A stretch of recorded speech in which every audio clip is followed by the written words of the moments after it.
Thank you very much indeed, dear Stefan, for those very kind words. Ladies and gentlemen, good evening. My apologies for not being able to address you in German. I toyed with the idea. I have an O-level, grade C, from 1979, but I had to bribe the examiner just to get that. So I think it's best to leave it to our professional interpreters, for those of you who wish to listen in German. I'm really delighted to be with you this evening to mark the presentation of the DEKRA Road Safety Report for 2019. Not least because it gives me a great opportunity, I don't want to make DEKRA blush, but to thank you for everything you've done, particularly for road safety over the years. Many, many years. In fact, as you hinted, Stefan, you're coming up to a very significant birthday in not long from now, in 2025. And so, if I may, on behalf of the entire European Commission, let me salute all your work, your partnership with us over the years, and most of all, your undimmed determination to find a lasting solution to the problem of deaths and serious injuries on our roads. We've already heard a little bit from Baden-Württemberg on their figures, but let me lower the tone, lower our spirits, lower our morale a bit more by reminding ourselves just about the sheer scale of the challenges that we face. The numbers are extraordinary. More than 25,000 people died in the EU last year, more than 135,000 were seriously injured. Globally, it's even worse. 1.3 million people died in 2018, 500 children a day dead, 5,000 children a day seriously injured. It's interesting that road crashes are now the #1 cause of death for 15 to 29-year-olds. You mentioned a century ago, Stefan. A century ago, Spanish flu carried off the future, the youngest, the most active people in our societies. And in this modern era, we are standing idly by while road crashes threaten to destroy not just our future, but the future of developing countries. If I may say, this is a ridiculous situation for two reasons. Firstly, because we accept it.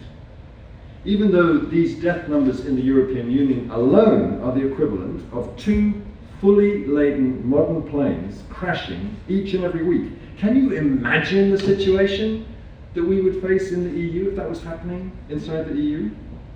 And secondly, and this is truly extraordinary to my mind, and it's, at least inside the EU, a relative success story. We've actually reduced, with the support and help of people like DEKRA, our death toll by 75% in Europe over the last 50 years. 98% of road deaths occur outside the European Union, 90% of them in low and middle income countries. Even the United States is struggling by comparison. Hands up who thought about their road safety last time they rented a car when they were on holiday in California? Probably not. But if you put them, if they were an EU member state, what a thought. Where would they be in terms of our own, I can say that as a Brit, where would they be in terms of our own road safety league table? Anybody know where the US would be if it was a member state out of 29? Last. Absolutely right. 29th out of 29. 20% worse than the poorest performing EU member state in terms of deaths per million of the population. Anyway, going back, if I may, to this issue of acceptance for just a moment, it's very important because until and unless we stop accepting this number of road deaths at the political level, we will just carry on. This isn't to criticize our transport ministers in Europe. They've been consistently strong in tackling the problem. Indeed, if you look back at the Valletta Declaration of 2017, it was the member states who laid the foundations for our new European road safety strategy in 2018, of which more in just a moment. But all of us in this room need to continue to do more to challenge the notion that 25,000 avoidable deaths a year in the EU is something we should accept. But that's the right number, 25,000. Yeah, good for me. It's not something we should live with. Why do I say avoidable? It's very simple, because we know how to avoid them. It's a bit complicated sometimes, not always intuitive, but we know what to do. It's not rocket science. Indeed, it's a rather simple problem of physics. People die in road crashes because their bodies are impacted by hard surfaces with excessive forces of kinetic energy. Some may say that's a useless piece of oversimplification, but I think we need to start from there. I am personally really tired of hearing that there's nothing we can do for road safety because, well, 90% of the crashes are caused by driver error. I'm a clumsy guy. I drop my keys 3 times a day because I'm clumsy, but it doesn't kill me. Death is an inappropriate price, an inappropriate penalty to pay for making a mistake, or indeed for somebody else's mistake, particularly when we talk about children's safety. It's not the job of a 9-year-old to stay safe. It's our job to keep them safe. So, how do we prevent these mistakes that clumsy people like me leading to death and serious injury? By making our vehicles safe, by making our infrastructure safe, by using protective devices to limit the impact of crashes, by reducing speed to avoid crashes and to minimize their severity, by tackling driver distraction, the use of drink, increasingly of drugs, and by building a governance system at local and national and European and eventually global level that ensures we organize, fund and prioritize road safety effectively. What I've described, of course, many of you will know, is what we call the safe system. It's only by deploying this safe system that we can even start to think about getting to Vision Zero, or zero deaths by 2050. We are determined to deploy it for the first time in our new European road safety strategy, because it's really about putting together, as we have with DEKRA, a strong partnership with all levels of government, with industry, with NGOs, with organisations like DEKRA. We're not afraid to legislate. When was the Commission ever afraid to legislate? But it's not just about legislation. Just in the last couple of years, we've got through, in very rapid time, new path-breaking proposals on vehicle safety, also on infrastructure. But again, going beyond legislation, this partnership, this new spirit will be essential if we're going to deliver on the ambitious new targets we've set for the next decade, till 2030, and that's a 50% reduction in deaths and serious injuries, a target I hope we will succeed in mirroring at the global level next year.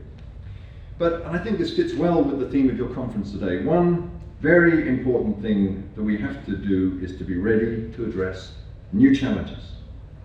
And I think the first new challenge I want to identify quickly for you is the increasing priority we should place on vulnerable road users.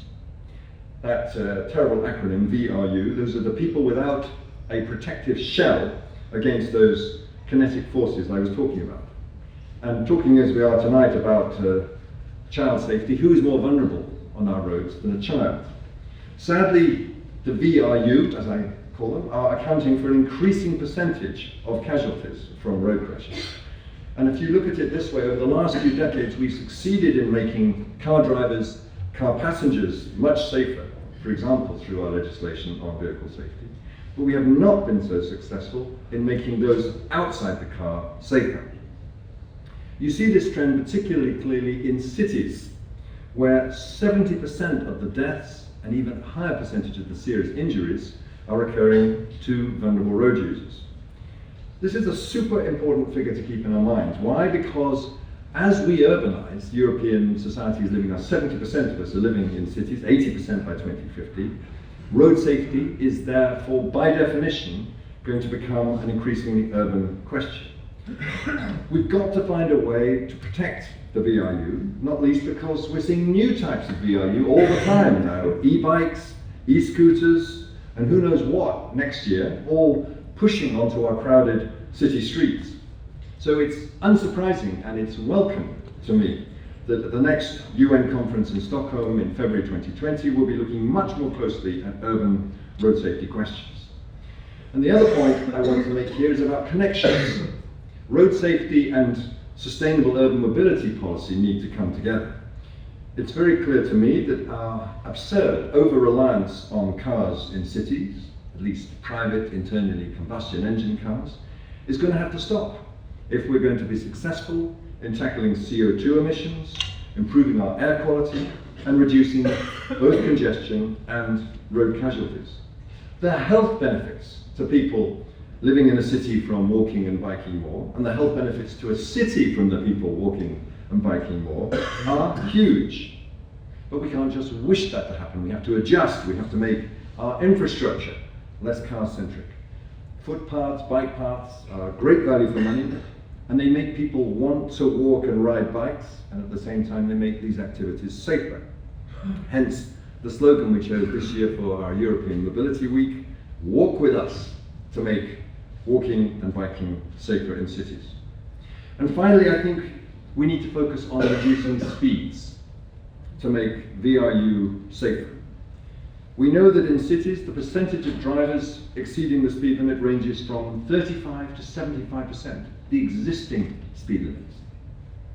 Sometimes the speed limits themselves are too high for safety, particularly seen from the perspective of a child, dwarfed by ever larger sports utility vehicles. Has everyone seen that lovely green monster outside?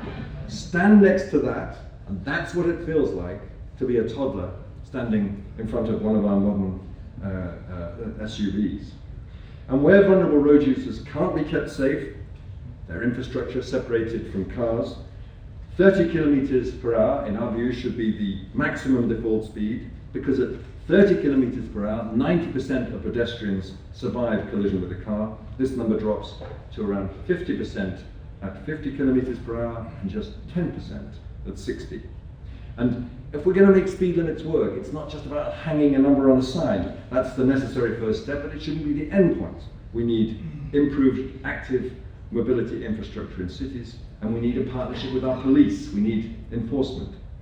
So that's the thought I wanted to leave with you by way of new challenges. We need to build sustainable mobility and road safety together.